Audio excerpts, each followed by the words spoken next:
Majina naitwa George Corneli Chipeta. Mkazi George Corneli Chipeta. George Corneli Chipeta. George Corneli Chipeta. Miaka 24. Mimi ni fundi wa umeme wa magari. Banana njia kama unaelekea Kitunda kuna sehemu inaitwa Makaburini.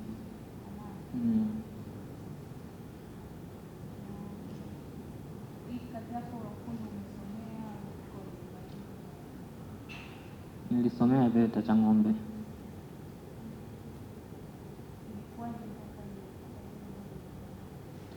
Niliamka asubuhi tarehe 29 Oktoba.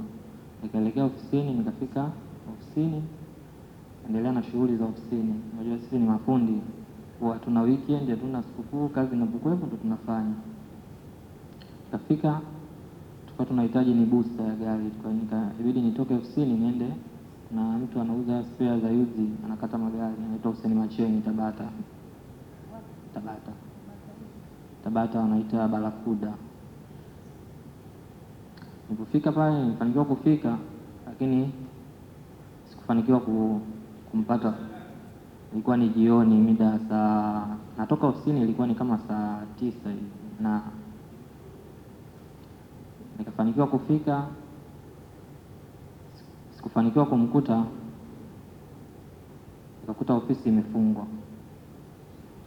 Sasa wakati narudi, nikawa napita nje ya machinjioni kutokea Vingunguti nikiwa na pikipiki yangu. Maana mimi huwa natumia usafiri wa pikipiki kwenye shughuli zangu za kutafuta spare. Wakati narudi sasa, napita njia ya Vingunguti kufika darajani, na nikatamaki kuona watu wakawa wanarudi kutoka barabara kubwa Nyerere Road, wanarudi huko wakiwa wanakimbizana. Sasa mimi nilipotamaki nikasimama kwanza hivi. Niliposimama mbele yangu nikafanikiwa kuona defender. Niliona defender ya polisi, nikasema nikapata na hofu, nikageuza pikipiki nikawa naondoka. Hapo ndipo nikapigwa risasi ya nyuma mguu.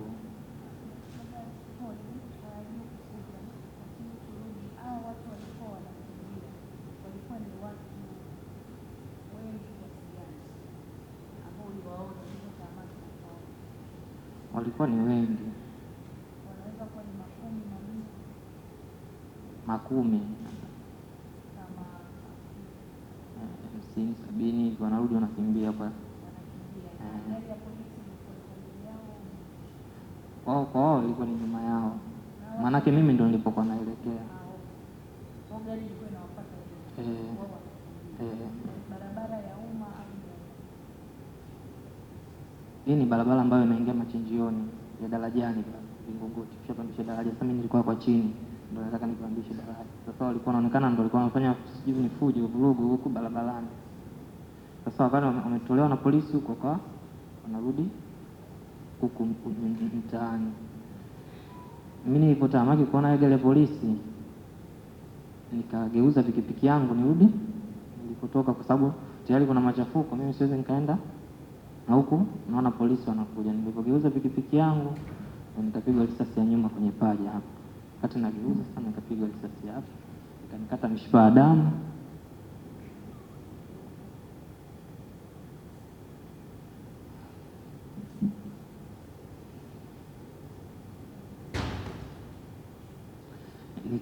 Nikaenda mbele kidogo, nikalaza pikipiki yangu, nikaanguka chini. Nilikuwa na vitu vangu, ni kitu ambacho nilichoweza kukisema ni simu yangu. Baada nilivaa koti langu lile la kufunga lina mifuko, nikachomekea sehemu ya ndani. Nikachomekea kwa walifanikiwa, wale watu walifanikiwa kunisearch, wakachukua vitu vilivyokuwa mfukoni, bali kama kuna kitu nimetia hapo. Nilipochomekea vile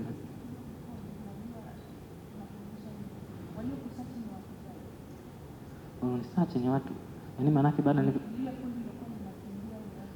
baada ya kuanguka pale, ninachokumbuka mimi baada ya kusokotwa na damu, nikaanza kupoteza uwezo wa kuona. Wale polisi walinipita, wakaniacha pale chini. Nilifanikiwa kuliona gari tu limepita. Wale watu baadaye walikuja wakanizunguka, wakanisearch. Baada ya kuona ile nani, mimi tamaki ndio simu, ndio kuitumbukiza. Baada ya kutumbukiza simu ile kwenye ile koti langu la ufundi ambalo na mifuko, wale watu walinisacha wakachukua kile kitu mfukoni. Baada ya hapo wao ndo nadhani walinisaidia, maana kama sioni vizuri, wakanisaidia wakanipeleka kwenye dispensary pale. Nilipata huduma ya kwanza pale nilipata huduma ya kwanza, lakini bado nikawa namwaga damu sana, kiasi kwamba nilipopata msaada tena wa pili wa kwenda hospitali ya kwa Mnyamani fulani pale, nilipakiwa kwenye pikipiki, lakini nilikuwa sioni.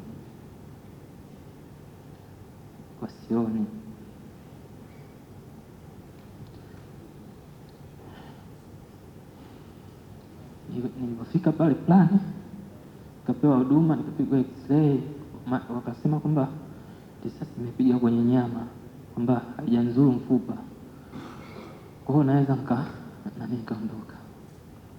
Lakini baada ya kufika, kabla hapo nilipofika pale dispensary na ile pikipiki yangu walinisaidia kutumia pikipiki yangu. Nilipofika kwenye dispensary, manake nilipofika hospitali kwenye dispensary ndani, simu yangu ikaita. Nilipoita walisikia, walipoona kwamba nimeficha simu wajifanikiwa kuichukua, manake walinisaidia inawezekana ndo maybe nikamfanikiwa kumpa yule daktari, alifanikiwa kuichukua ile simu, wale wakakasirika, ndo wakaondoka na pikipiki yangu. Waliondoka na pikipiki yangu. Mimi baada ya pale tena msaada nilipata ni pikipiki ya kukodi. Ni wale madaktari, baada ya kutulia mapikipiki wanapita nje, wale madaktari ndo wa pale akanisaidia, akanitafutia pikipiki, wakafanikiwa kuwasiliana na mama yangu, kafika plani. Nilifika plani pale nikafanyiwa x-ray, wakaniambia kwamba risasi imepiga kwenye nyama. Kufanya uchunguzi zaidi kugundua kwamba imepiga kwenye mishipa yangu ya damu.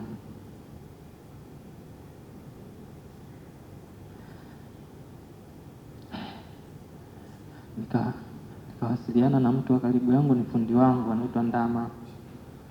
Ni fundi wangu kwenye sehemu ninapofanya kazi, ndio mtu wangu wa karibu, ni fundi wangu. Nimpigia simu wangu, yule fundi pia ni dalali, alikuwa na gari, alikuwa na BMW aliachiwa na bosi hiyo kwa ajili ya kuuza. Dalali ilibidi achukue ile gari na kujaribu kuforce kupita hivyo ili kunifuata pale plani.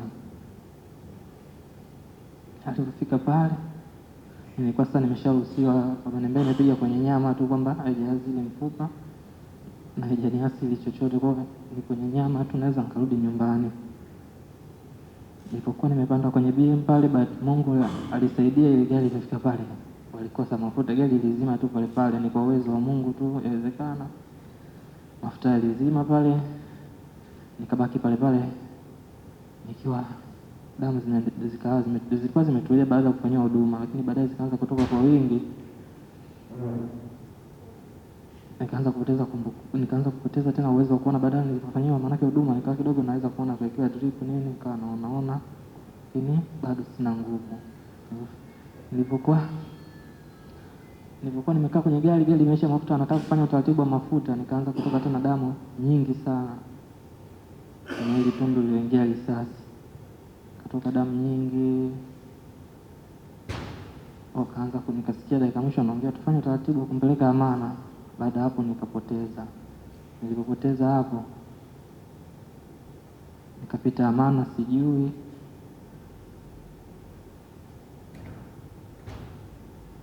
nimeambiwa tu Amana. Nilienda nikakaa, siku ya tarehe 31 nikaamkia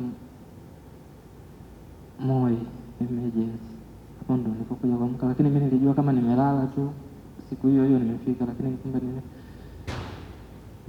niliamkia tarehe 31 baada ya tarehe 29 kule nilipozima Buguruni kwa Mnyamani. Baada ya kuamka emergency, daktari akatokea na kuniambia, akaja na akaniambia kwamba umekaa muda mrefu zaidi ya masaa 6 bila kufanyiwa matibabu na umekata mishipa ya damu, kwa damu nyingi imetoka.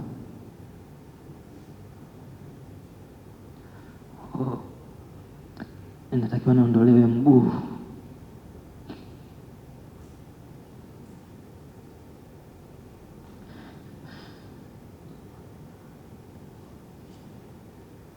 Nilikataa. Nilikataa, nikamwambia hapana. Baada ya kukataa,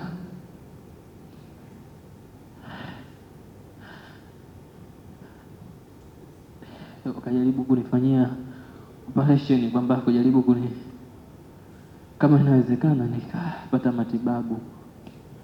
Sasa nikafanyiwa matibabu na dokta mmoja, kwa jina nimemsahau, lakini nadhani ni mkurugenzi mkuu wa Muhimbili, Dokta Mishipa.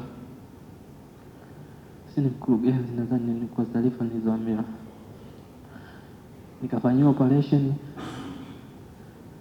nikaambiwa nibaki kwa masikilizio, tuone kama mishipa midogo inaweza kufanya miujiza ya maajabu ya kwamba kuweza kusurvive mguu ukabaki sawa au vipi. Nikakaa ndani ya wiki ya pili mguu ukaanza kuharibika. Ukaanza kuharibika kuanzia chini, na risasi yake iliyopiga ilikuja kukaa nyuma ya mguu hapa kwenye kifundo hichi cha goti. Wakaanza kuharibika mguuni chini, baadaye wakaanza kuharibika hapa, wakaanza kuoza. Wakaniambia nisaini tena, niligoma, lakini walikuja madaktari wakanishawishi sana, ndio nikakubali kusaini kukatwa mguu. Baada hapo ndo nikapelekwa theater kwa ajili ya kukatwa mguu.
Maumivu tunapitia, kuna muda maumivu, baridi likinipiga nasikia maumivu. Kuna muda nasikia kana napigwa na shoti. Kuna muda naweza nikajisi kama nina mguu, kwa nasikia maumivu yani. Nimeombea daktari akaniambia itakuja itaacha, kwamba mguu bado, mishipa bado ina sense.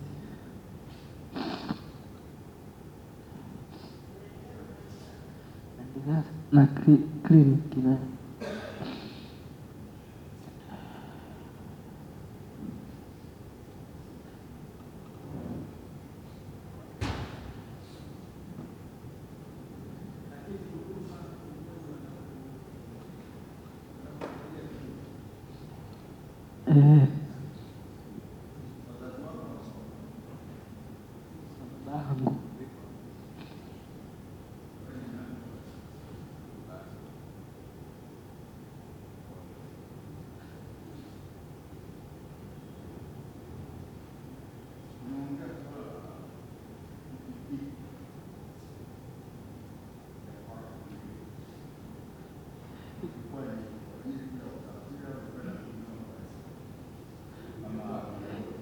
Ni baba amenipatia, ni kwa ajili ya usafiri kwa ajili ya ufundi wangu, sio bodaboda.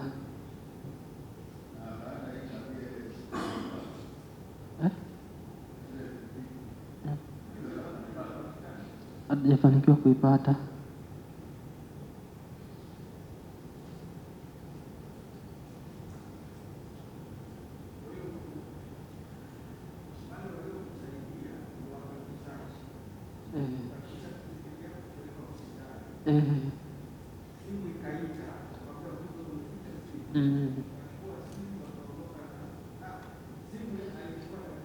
Simu ilifanikiwa kuipata daktari.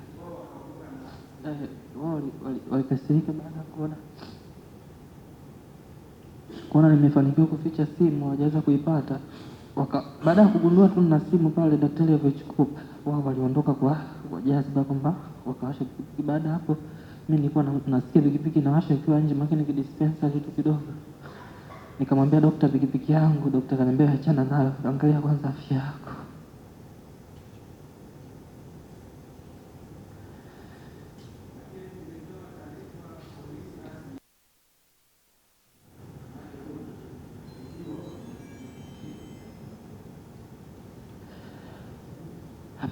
Hapana.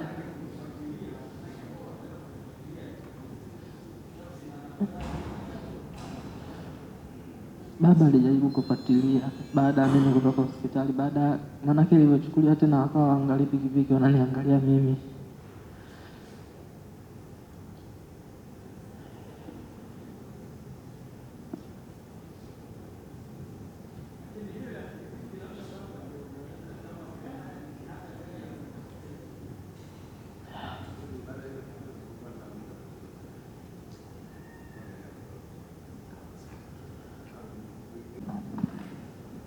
Pole sana George, pole sana. Naomba upate maelezo yake pale.